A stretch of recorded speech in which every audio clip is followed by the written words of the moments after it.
It's okay.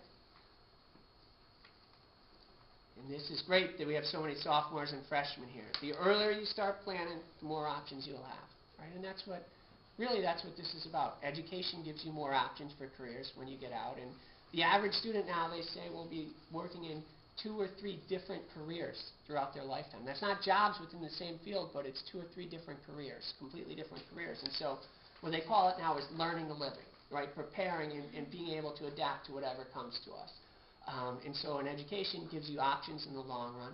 Preparing gives you options of what schools you're going to attend, right? And a couple of ways. One, financially. How many of you have heard of EFC?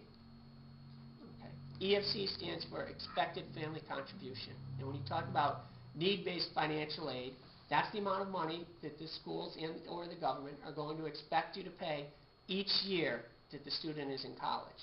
And so the earlier you know that, the better off you are. If there's anything you can do to lower it, which usually there's not, but to help you prepare so that you're ready to make those payments. And so now, if you know as a freshman or sophomore, you can make the adjustments, start saving, or you steer your college search, right? And schools that are, if you have a high need, you look at schools that are more likely to meet your need.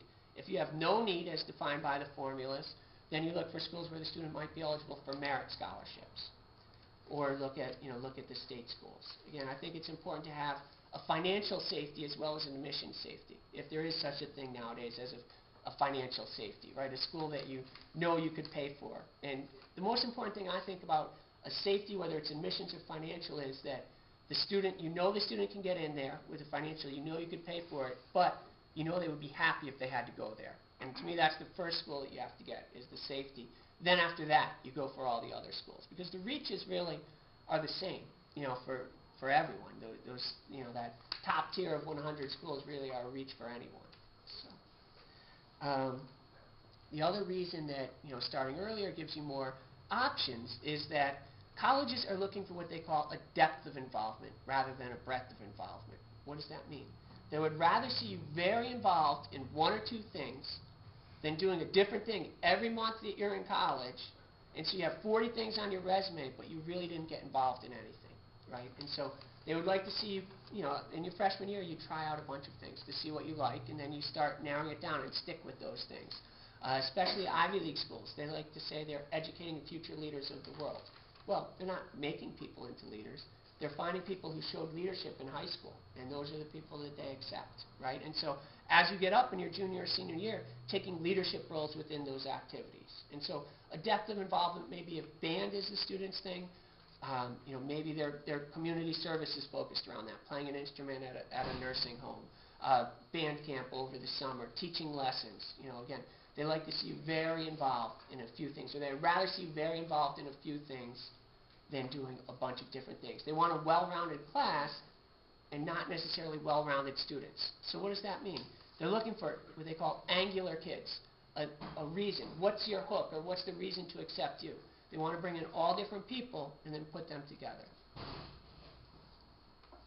Okay, and then another thing, finally, on the, with the options, early decision or early action, right? And some studies have shown that if you apply early decision or early action, it improves your chance of being admitted, the same as if you added over 100 points to your SAT score.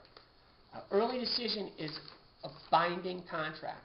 You tell them, if you accept me, I will go to your school, I will withdraw all my other applications. So that isn't for all students, especially if financial aid is important. You really can't do that unless it's a school that guarantees to meet your need. And when I talk about need, remember, it's need as the colleges define it, not as you define it. So that's why understanding what they expect you to pay, what you can actually pay, and then the cost of education, what it's going to cost to attend the schools.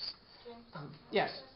The reason for that, is that because financial aid awards are usually after early decisions are... If you apply early decision, they'll usually give you, if it's a binding early decision, they'll give you an estimate of your financial aid at a very similar time. It may not come right with your letter of acceptance, but within a few weeks, because the only way to get out of that agreement is if you say you can't afford it, if financially it won't make sense. And I don't really talk that much about financial aid tonight, but with financial aid, you can't apply file the FAFSA until after January 1st of the student's senior year. If you're applying early action or early decision, it's a November 1st deadline, unless I think like the UNC schools are in October sometime. But other than that, most early action, early decision deadlines, well, early action ranges, but they start at November 1st up to December 1st. So you'll have to file the CSS profile for those schools, which is the College Board's financial aid form. So the FAFSA is free.